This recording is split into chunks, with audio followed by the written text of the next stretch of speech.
Página 73. La epopeya de México, tomo 2, de Juárez al PRI, por Armando Ayala Anguiano. 2.6. El frágil triunfo de Juárez. Mientras tanto, en Washington, Buchanan hacía esfuerzos desmedidos por conseguir la ratificación del Tratado McLean-Ocampo, pero el conflicto sobre la esclavitud ya estaba alcanzando la masa crítica para hacer el estallido. El Partido Democrático se dividió en una fracción ultraesclavista a la que pertenecía Buchanan y una moderada. Con esto, lo previsible era que las inminentes elecciones presidenciales las ganase el republicano Abraham Lincoln, un enemigo declarado de absorber territorios mexicanos. La ratificación del tratado fue rechazada por el voto de 27 senadores republicanos y demócratas moderados contra 17 de los esclavistas. 27 contra 17. Si esto libró a Juárez de pasar a la historia como un traidor vendepatrias, es una cuestión que a la fecha se sigue discutiendo en los círculos burocráticos. Tampoco el jefe conservador estaba en un lecho de rosas. Tras el fracaso de Veracruz, hasta el general Zuloaga empezó a dudar de él, por lo que el 9 de mayo expidió un decreto para cesar a Miramón como presidente sustituto y reasumir él mismo la presidencia. El afectado tomó prisionero a Zuloaga y dio por llevarlo consigo a las campañas para enseñarle cómo se ganan las presidencias. Los diplomáticos declararon que ya no existía gobierno en México y cerraron sus legaciones. Pero la Junta de Notables aprobó el proceder de Miramón y lo nombró presidente por derecho propio. Liberales y conservadores estaban equilibrados en su debilidad. Ningún bando tenía capacidad para ganar, aunque sí para seguir combatiendo. Con la llegada de las lluvias, los caminos, hechos un mar de lodo, obstaculizaban la marcha de la soldadesca. Los carromatos se atascaban y había que dejarlos abandonados.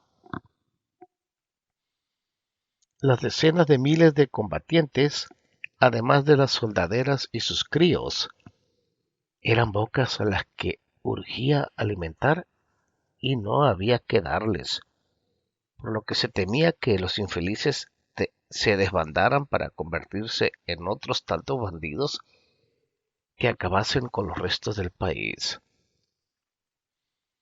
Los campos estaban devastados, los pueblos y las ciudades en ruinas, la economía paralizada y los ricos a quienes antes se podía imponer préstamos forzosos ya estaban quebrados.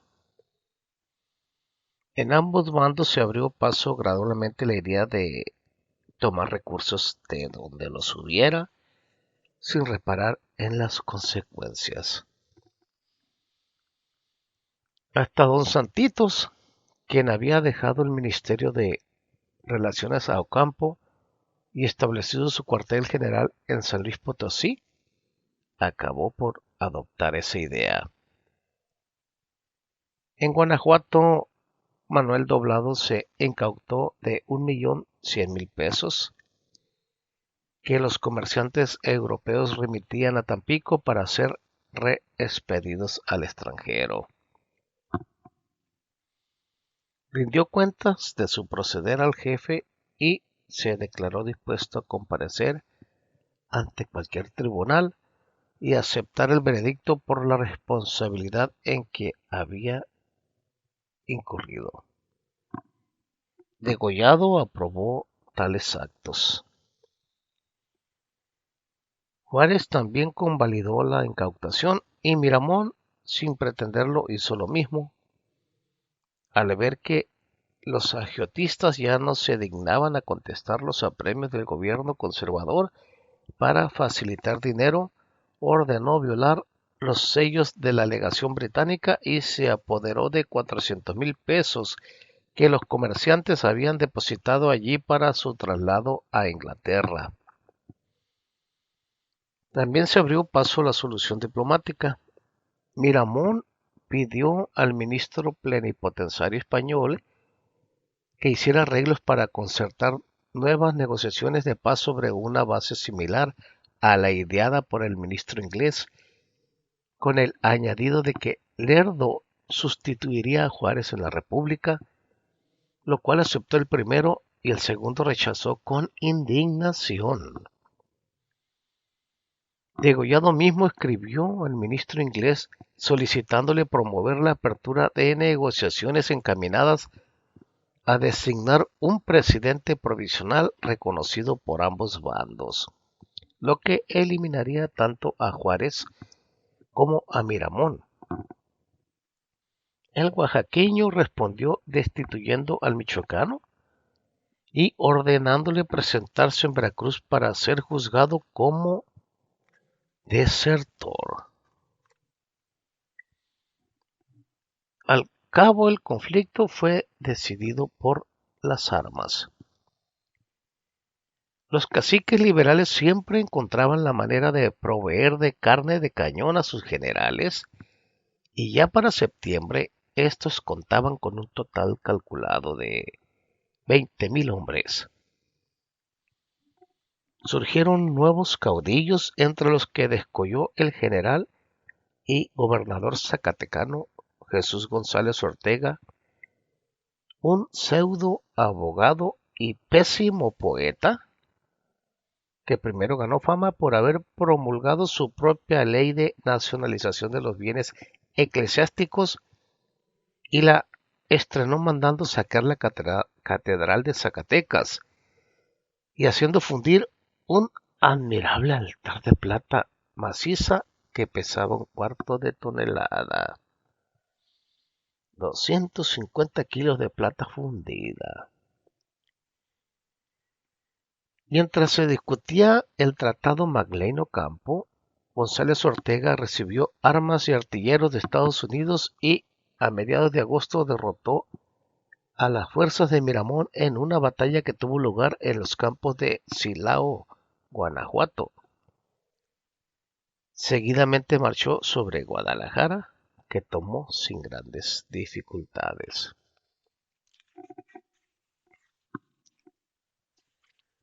González Ortega ya había sido rodeado por los aduladores, quienes le decían que la presidencia de México corresponde a los generales victoriosos. Por ningún motivo debía guardársela al zapoteca, a Benito Juárez, que permaneció muy a la segura en Veracruz, sin jamás haber ayudado con dinero o armas a los combatientes y sin haber tenido siquiera la hombría de acercarse a un campo de batalla para infundir ánimo a sus soldados. Pero eso sí, habiendo estado siempre muy atento para cobrar los 100 pesos diarios de su sueldo, que se tomaban del escaso dinero ingresado en la aduana de Veracruz. Lerdo de Tejada, el favorito de los puros, escuchaba insinuaciones de género parecido. En noviembre, Miramón logró reunir algunos miles de hombres y marchó contra las partidas rivales que ya realizaban ataques a pueblos vecinos del Distrito Federal, como Iztacalco, Tlalnepantla y Tlalpan.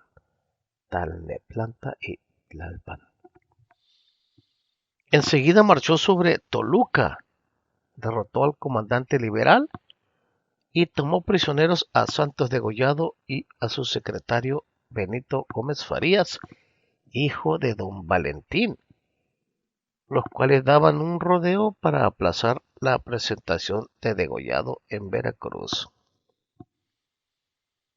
Luego, con 8,000 hombres acobardados,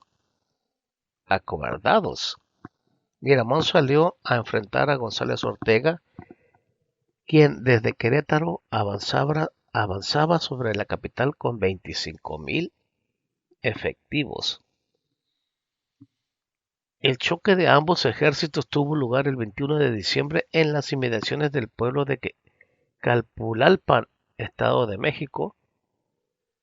Tras 2 horas de combate, los soldados conservadores se pasaron al bando enemigo, gritando vivas al general zacatecano. Los soldados se pasaron al otro bando. ¡Qué bonito! Solo unos cuantos jefes, entre quienes contaban Miramón y Márquez, pudieron huir. Degollado y Gómez Farías también aprovecharon la confusión para escabullirse sin ser detectados por ninguno de los bandos. Para asombro del país entero, el general victorioso que jefaturaba 25,000 hombres anunció en su entrada triunfal a la Ciudad de México su buena disposición para entregar el poder al burócrata que seguía tan tranquilo en Juárez. Solo que al desfilar por las calles capitalinas descubrió en un balcón a Santos Degollado, quien presenciaba el acto como un hombre más entre la multitud. González Ortega lo invitó a bajar y ponerse al frente de las tropas, con lo cual hizo ver que Juárez era implacable con los hombres dóciles y fieles como don Santitos, pero no se había atrevido a censurar a individuos como González Ortega y Lerdo de Tejada, que también consideraban a Juárez como un elemento indigno de ocupar la presidencia. En fin, la cuestión se resolvería en breve plazo cuando tuvieran lugar las elecciones previstas por la Constitución. En Veracruz se daba por sentado que el principal candidato de los veracruzanos sería Lerdo de Tejada y que el grisáceo Juárez, Benito Juárez, no podría hacer otra cosa más que cederle el paso. Página 77. Fin del capítulo 2.